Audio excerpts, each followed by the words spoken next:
जय श्री कृष्णा। आप सभी का मेरे चैनल में स्वागत है। कार्तिक का पवित्र मास प्रारंभ हो चुका है और हिंदू धर्म में इस महीने का विशेष महत्व है। कहते हैं कि यह भगवान विष्णु का प्रिय मास है और इस माह में पवित्र नदियों में स्नान करने से पुण्य प्राप्त होता है। माना जाता है कि भगवान विष्णु अपनी योग निद्रा से इस माह जाग जाते हैं। उसके बाद ही हिंदू धर्म में मांगलिक कार्यों की शुरुआत होती है। कार्तिक माह में ही करवा चौथ, अहोई अष्टमी, दीपावली, गोवर्धन और भैया दूज जैसे महत्वपूर्ण त्योहार आते हैं।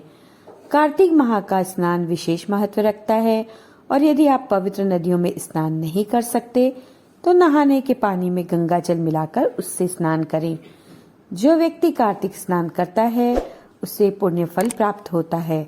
साथ ही इस दौरान स्नान के बाद पूजा करनी चाहिए और फिर कथा कहनी और सुननी चाहिए। कार्तिक मास में भगवान विष्णु का पूजन करने के साथ ही माता लक्ष्मी का भी आशीर्वाद प्राप्त होता है। तो चलिए आज विष्णु भगवान और के प्रिय मास की कार्तिक माह की कथा सुनते हैं। एक नगर में एक ब्राह्मण दंपत्ति रहते थे और वे दोनों प्रतिदिन 7 कोस दूर गंगा व यमुना नदी में स्नान करने जाते थे। इतनी दूर आने जाने से ब्राह्मण की पत्नी थक जाती थी, इसलिए एक दिन उसने अपने पति से कहा कि हमारा एक पुत्र होता तो कितना अच्छा रहता। पुत्र की बहू आती तो हमें घर वापस आने पर बना हुआ खाना मिलता और बहू घर का काम भी कर देती। अपनी पत्नी की बात सुनकर ब्राह्मण ने अपनी पत्नी की बात सुनकर कहा, तू सही कह रही है, चल मैं तेरे लिए बहू ला ही देता हूँ। ब्राह्मण ने कहा कि एक पोटली में आटा डालकर कुछ मोहरे उसमें रख देना। ब्राह्मण के कहे अनुसार उसने पोटली बांध कर दे दी। पोटली लेकर ब्राह्मण चला गया। ब्राह्मण को सफर के दौरान यमुना के किनारे बहुत ही सुंदर लड़कियां दिखाई दी। वे रेत के घर बनाकर खेल रही थीं। उनमें से एक लड़की ने कहा कि मैं अपना घर नहीं बिगाड़ूंगी, मुझे तो रहने के लिए ये घर चाहिए। लड़की की बात सुनकर ब्राह्मण मन ही मन सोचने लगा कि बहू बनाने के लिए यही लड़की उचित है। जब वह लड़की जाने लगी तो ब्राह्मण भी उसके पीछे पीछे उसके घर तक पहुंच गया और वहां जाकर उसकी लड़की से कहा, बेटी कार्तिक मास चल रहा है, इसलिए मैं किसी के घर का खाना नहीं खाता। मैं अपने साथ आटा लेकर आया हूँ। तुम अपनी माता से पूछो कि क्या वह मेरे लिए आटा छानकर 4 रोटी बना देगी। यदि वह मेरा आटा छानकर रोटी बनाएगी तो ही मैं रोटी खाऊंगा।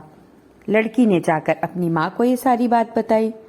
माँ ने कहा, ठीक है, जाओ ब्राह्मण से कह दो कि वह अपना आटा दे दे, मैं रोटी बना दूंगी। जब वह आटा छानने लगी तो आटों में से मोहरें निकली। वह सोचने लगी कि जिसके आटे में इतनी मोहरें हैं उसके घर में कितनी मोहरें होंगी। जब ब्राह्मण खाना खाने बैठा तो लड़की की माँ ने उस ब्राह्मण से पूछा, क्या आपका कोई लड़का है और क्या आप उस लड़के की सगाई करने जा रहे हो? यह सुनकर ब्राह्मण ने कहा कि मेरा लड़का तो काशी में पढ़ने गया हुआ है, लेकिन यदि तुम कहो तो खांड कटोरे से विवाह करके तुम्हारी बेटी को अपने साथ ले जाऊं। लड़की की माँ ने कहा, ठीक है। इस पर लड़की की माँ ने लड़की की खांड कटोरे से शादी करके उसे ब्राह्मण के साथ भेज दिया। ब्राह्मण ने घर आकर कहा, रामू की माँ दरवाजा खोल कर देख, मैं तेरे लिए बहू लेकर आया हूँ। ब्राह्मण की पत्नी भीतर से ही बोली, हमारे तो कोई बेटा नहीं है तो बहू कहाँ से आए? दुनिया ताने मारती थी, अब आप भी मारने लगे। ब्राह्मण ने कहा, तू दरवाजा खोल कर तो देख। जब ब्राह्मण की पत्नी ने दरवाजा खोला तो देखा कि सामने बहू खड़ी है। उसने बहू का स्वागत किया और आदर सत्कार के साथ अंदर ले गई। अब जब ब्राह्मण अपनी पत्नी के साथ नदी स्नान करने जाता तो पीछे से बहू घर का सारा काम करके और खाना बनाकर रखती थी। वह उनके कपड़े धोती और रात को हाथ पैर भी दबाती थी। इस तरह बहुत दिन बीत गए। ब्राह्मणी ने अपनी बहू से कहा कि बहू, कभी भी चूल्हे की आग मत बुझने देना और मटके का पानी खत्म मत होने देना। परंतु एक दिन चूल्हे की आग बुझ गई। यह देखकर बहू घबरा गई और भागी भागी अपनी पड़ोसन के पास गई और कहा कि मेरे चूल्हे की आग बुझ गई है, मुझे थोड़ी आग चाहिए। मेरे सास ससुर सुबह स्नान करने गए हुए हैं, वह थके हुए आएंगे, इसलिए मुझे उनके लिए खाना बनाना है। यह सुनकर पड़ोसन ने कहा, तू तो बावली हो है, तुझे ये दोनों मिलकर पागल बना रहे हैं। इनके कोई पुत्र नहीं है और ये निसंतान है। बहू ने कहा, नहीं ऐसा मत बोलो, इनका बेटा तो बनारस काशी में पढ़ने गया हुआ है। इस पर पड़ोसन ने कहा कि ये तुझे झूठ बोल कर लाए हैं, मेरी बात सच मान, इनके कोई बेटा नहीं है। अब बहू पड़ोसन की बातों में आज गई और कहने लगे कि आप ही बताओ कि मैं क्या करूं। पड़ोसन ने कहा कि करना क्या है, जब तुम्हारे सास ससुर आए तो जली हुई रोटियां बना कर देना और बिना नमक की दाल बना कर देना। खीर की कड़छी दाल में और दाल की कड़छी खीर में डालना। पड़ोसन ने उसे अच्छे से सिखा पढ़ा दिया और फिर जब उसके सास ससुर घर आए तो उसने ना तो उनका आदर सत्कार किया और ना ही उनके कपड़े धोए। जब उसने सास ससुर को खाना दिया तो सास बोली, बहू आज यह रोटियां जली हुई क्यों हैं और दाल भी अच्छी नहीं है। तब बहू ने पलटकर कहा कि एक दिन ऐसा खाना खा लोगे तो कुछ बिगड़ नहीं जाएगा तुम्हारा। सास ससुर को खरी खोटी सुनाकर वह फिर से पड़ोसन के पास गई और बोला कि अब आगे क्या करूं। पड़ोसन ने कहा कि अब तुम सातों कोठों की चाबी मांग लेना। अगले दिन जब भी स्नान करने के लिए वे जाने लगे तो बहू अड़ गई, मुझे तो सातों कोठों की चाबी चाहिए। तब ससुर ने कहा कि इसे चाबी दे दो और सास ने बहू को चाबी दे दी।